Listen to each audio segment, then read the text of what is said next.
Arantzazuko amako erreinuan oso bestelakoak ziren gauzak. Garai hartan, fantasia zen nagusi.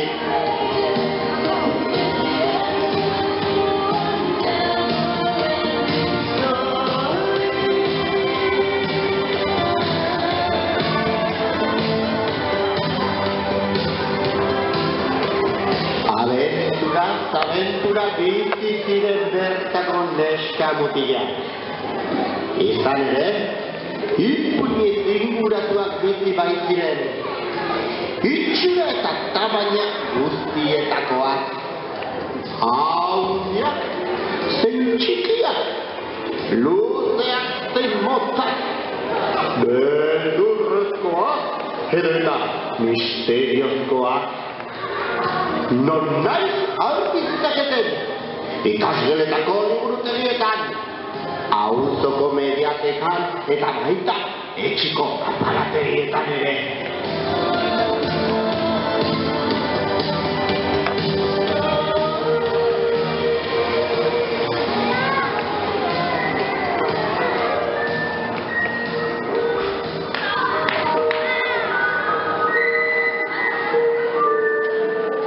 Baina bat-batean, zergatia oso ondo inor ez dakien arren, ipuinak desagertzen hasi ziren, eta erreinuaren jabe egin zen.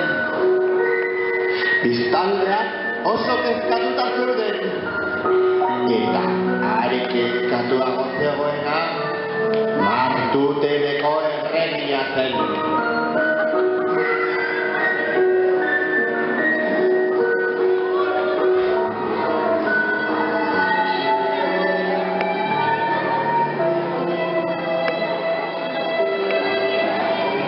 Fantasia falta eta ipuinen desagertzearen ondorioz erregina gaixotu zen. Erreinua salbazezaken pertsona bakarra ixore gerlari ausarta zen.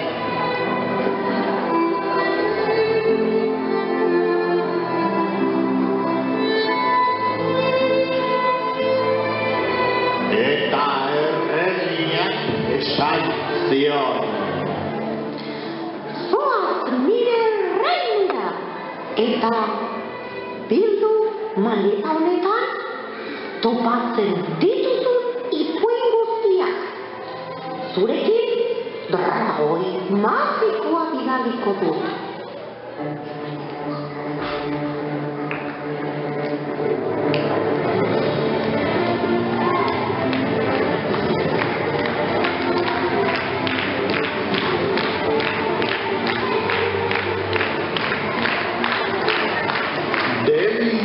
Galdu gabe, maleta eskuan eta dragoia alboan zuela. Bere bidaiari hasiera eman zion izonek.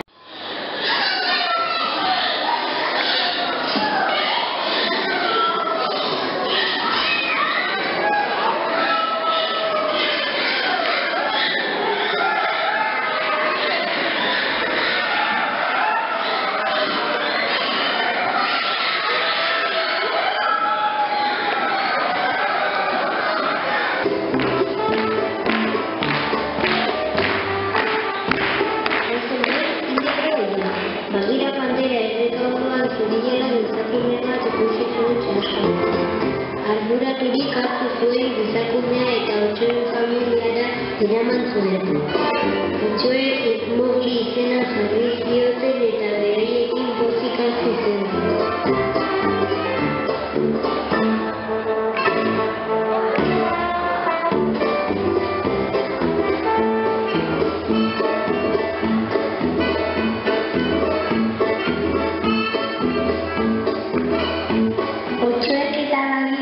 Pentsatzen zuten Mowgli gizakien herrian bizitzeko momentua iritsi zela. Aldiz badurik pena ematen zion eta Mowgli oihanean barrena eraman zuen.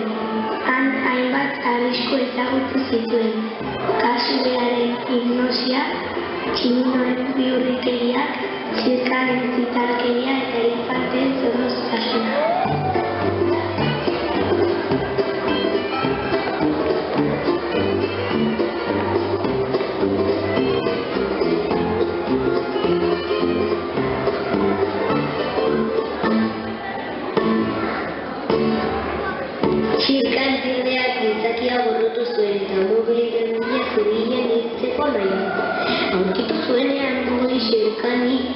erakutsi ahal izan zion Oihaneko lagunei esker. Banu eta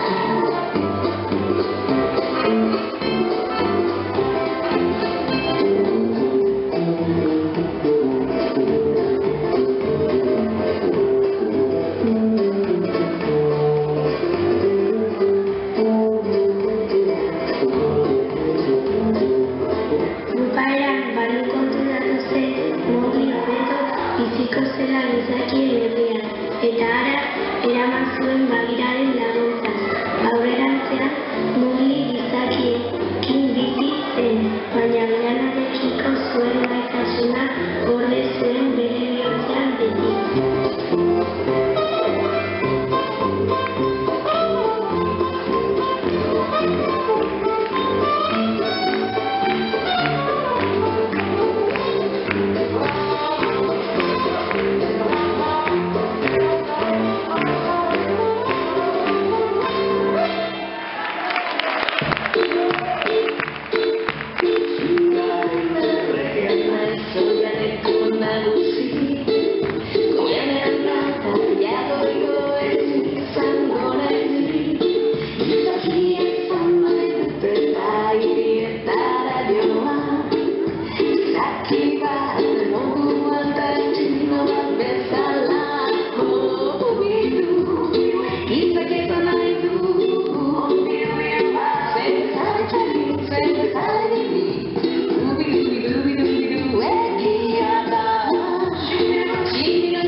Basoratu zen duzuen bere galdia.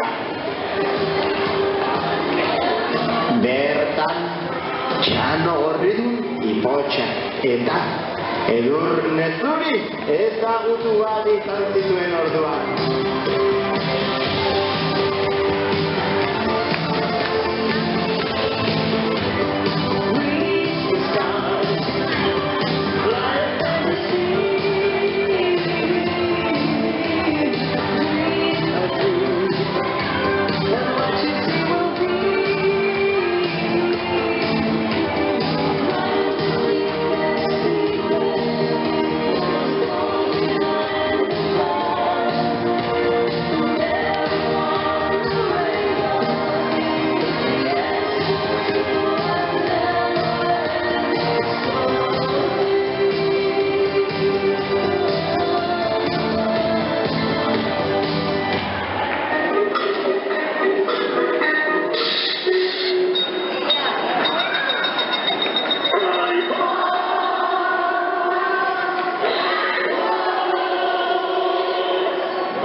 Baina, ez zuen astik haiekin solasean aritzeko. Agurtu aurretik, ordain, bigarren ipuina berea egin zuen, eta maletan sartu zuen. Egan ara eta egan honen, hemendik aruntza eta handik onuntzan, oktogonoraino iritsi zen. Hiru etxe ikusi zituen urrunean, eta bertara gerturatu zen, nola aurkitu.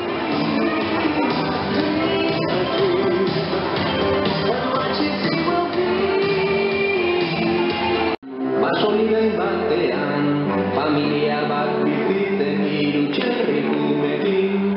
Bitu zirenean, etxetik joan beharra, bakoitzak bere bizitza egiteko prestia da.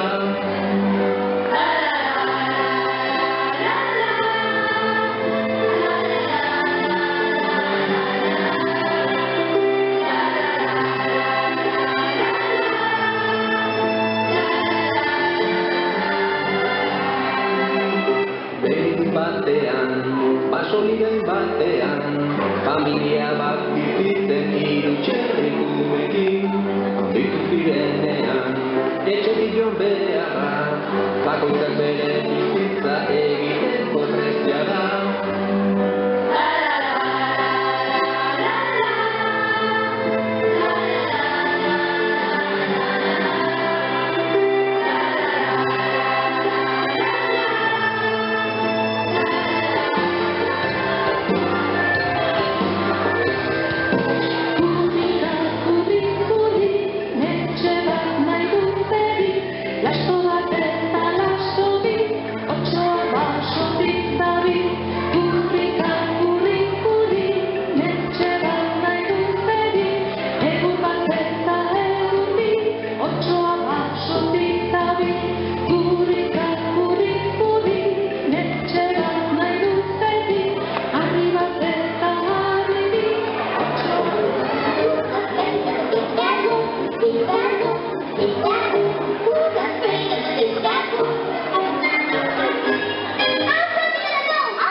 Sartu nahi, gure txeritxoek lapikoa zutatzen. Papatean beitzi zen, erre usainat duen, uluka eta oiuka otxoak iezik duen.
maleta hura, ipuinez bete behar zuen, kostara, kosta.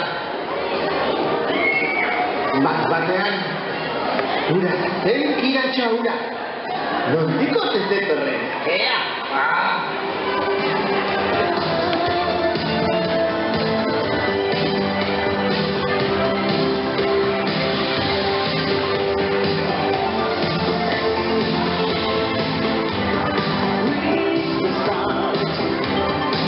Etorria gure antzerkira, baina gogoratu podiak itxatzita, hau etxita eta ondo pasa. Buruko ura nork egin zion jakin naizez otortxoa. Un batean, satorrak burua azaldu zuen, lur meta baten erdian egunaren argitzea ikusteko burukoa gertatu zitzaion.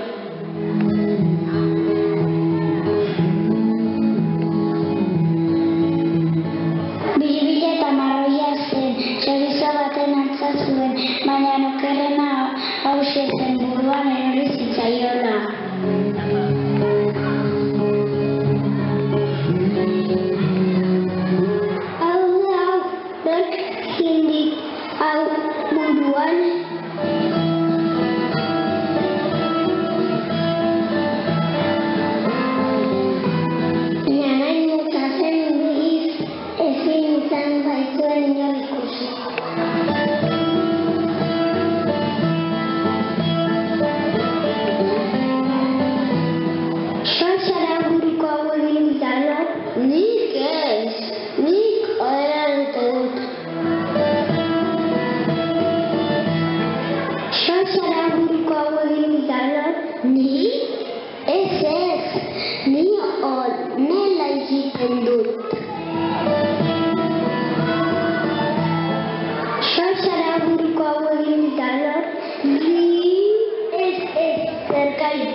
Satorrak, baina hurbildu zenean ikusi zuen bi euri beltz eta gizenak zirela jaten ari ziren. Hauek bai lagunduko didate, nor egia buruan egon geregi, argi dago.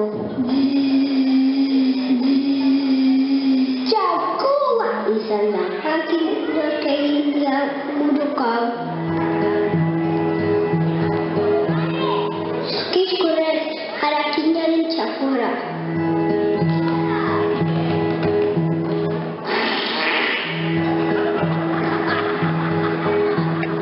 Eta satortxoa pusat zoratzen lurran barrenean ezkutatu zen berriro.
pixka bat egin ondoren, berriz ere, aurrera.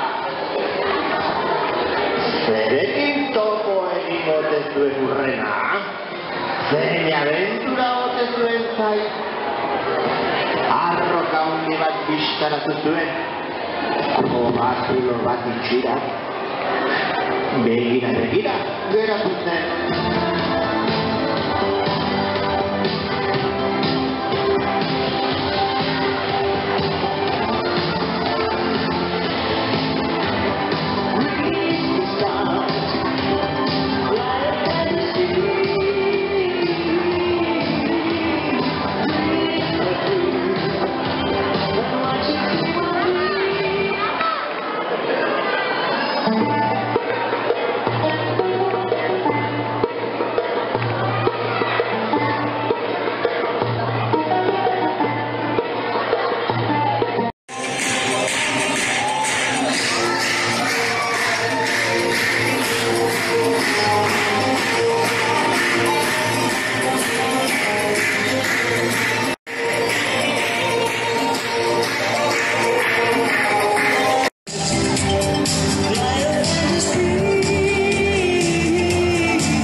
Otxo jauna, ze berri handia dituzun?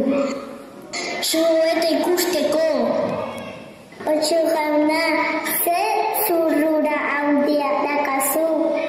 Zuko beto usaintzeko. Otxo jauna, ze belarri handia dituzu? Zu beto entzuteko. Otxo jauna, ze handia dituzu, zu beto ikutzeko. Otxo jauna, ze handia dituzu, zu beto jateko. Ez, eta zergaitik. Goxe daukatelako. Eta zergatik. Ez dut paskaldu. Eta zekati.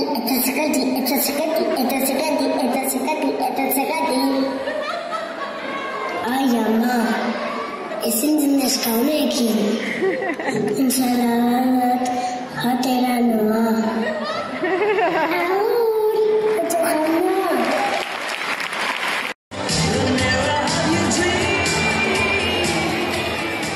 Maletak geroz eta pixu gehiago zuen.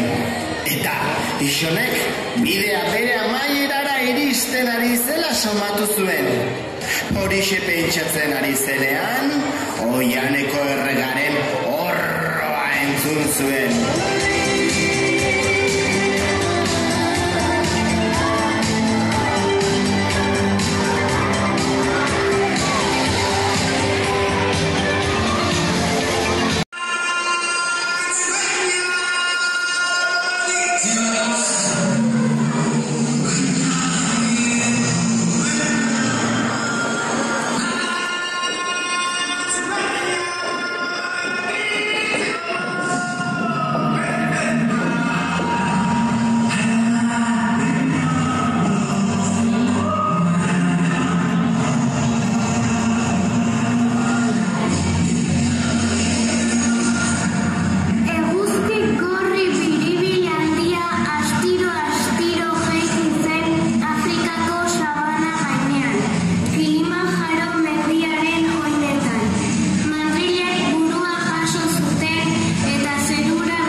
sabana zabala zegoen, eta espezie guztietako animaliak zetozen han.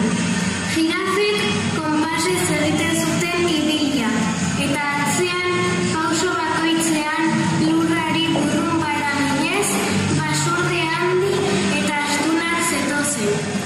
Fauna guztia bildu zen azkenean erregeren arkaitzean, mugagabeko sabana guztia gailenduz. Animalia guztien artetik igaro eta arkaitz ondora hurbildu ziren mandriak.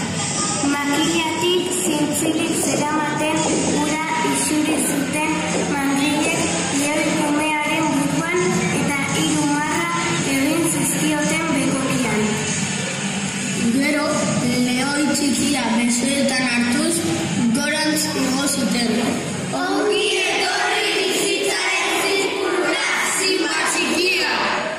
Animalien horro, txillo eta barreak trumoi hotxa bezala aireatu ziren hurrengo erregea agurtzeko.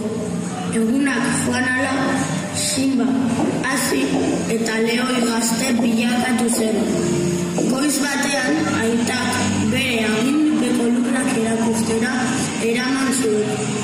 Ikusten duzun guztia erresumako lurrak dira. Nik agintzen dut hor, eta egunen batean zu izango zara horko errege. Sabana guztia oreka ezin hobean dago, eta izaki guztiak errespetatu behar dituzu. Han urruneko itxarura erresumaz kanpo dago, eta ez duzue inoiz joan behar. Baina egun batean lehoi gazteak itzalpeko lurretara abiatu ziren. Toki ura beltza eta galdua zen. Arkaitz gainean ez zegoen landarerik. Eta lur guztia hezur handi eta garbiz beterik zegoen. Arkaitz baten atzetik hiena batzuk ikusi zituzten, beraiengana zetozela. Bat-batean orroa entzun zen haran osoan.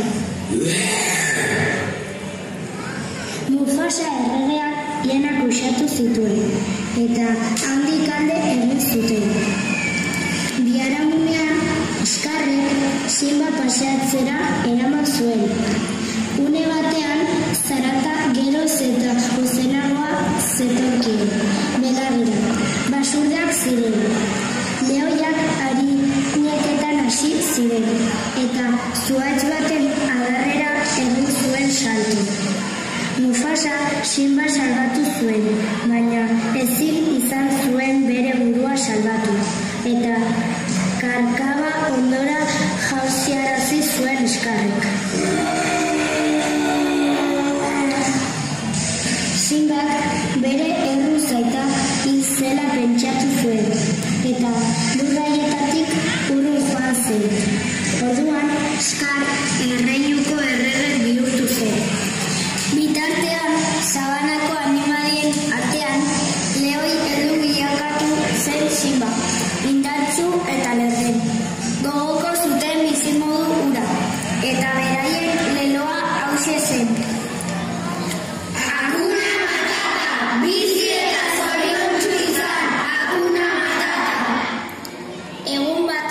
Izarrei begira zegoela, aitak hitz egin ziola iruditu zitzaion. Entzun zure bihotzari, zeu uste baino gehiago zara. Zeure tokia bete behar duzu bizitzaren zirkuluan. Simba erresumako lurretara itzuli zen, eta errege izendatu zuten. Bizitzaren zirkulua betez, izan ere. Erregeren bizitza eguzkiaren bidea bezalakoa da. Mendebaldean gordetzean amaitzen da, baina eguzki berria sortuko da, beti goizean haren tokia hartzeko.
Ixonen pozik zegoen. Mota guztietako ipuinak biltzen lortu zuelako. Bere maleta hartuta, ilusioz beterik erreginaren gana joan zen. Baina honek esan zion.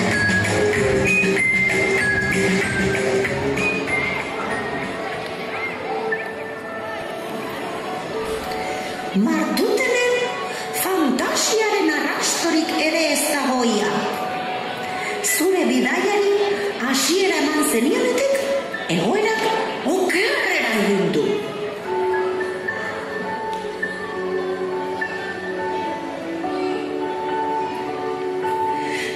Ixone triste eta zerre geratu zen. Ez zuen ezer ulertzen. Egindako guztia alferrik izan altzen. Erreginak berehala eman zion azalpena. Zure bidaia beharrezkoa zen. Baina zerbait gehiago ere beharko dugu. Martuteneko erreinua eta bertako fantasia salbatzeko. Martuteneko neskamutikien laguntza behar du. Beraiek dute giltza, baina oraindik ez dira hartu.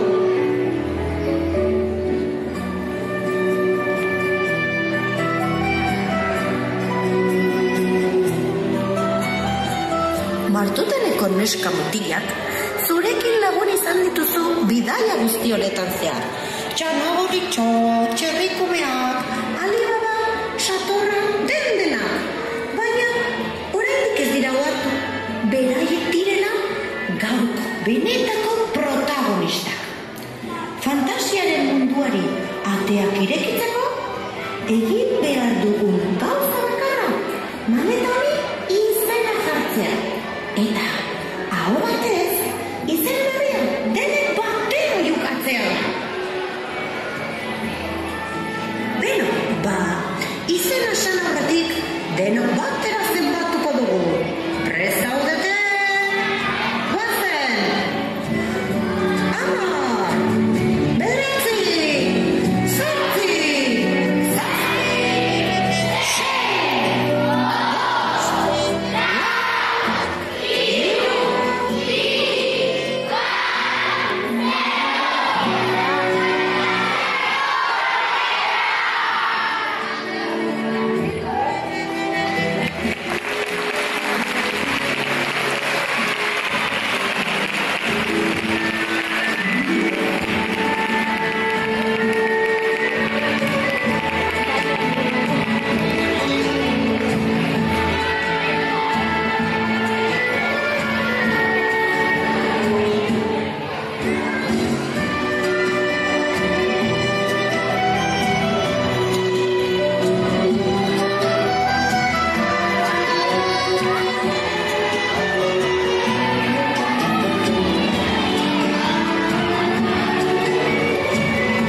Gaur, hemen, istorio baten hasiera idatzi dugu. Zuen esku dago jarraipena ematea. Maleta honek, bidaia dezala gelaz gela. kalez kale eta etxez etxe. Martuteneko erreinuak eta bertako fantasiak luzaro iraun dezatela eta gurea izan dedila amaierarik gabeko historioa.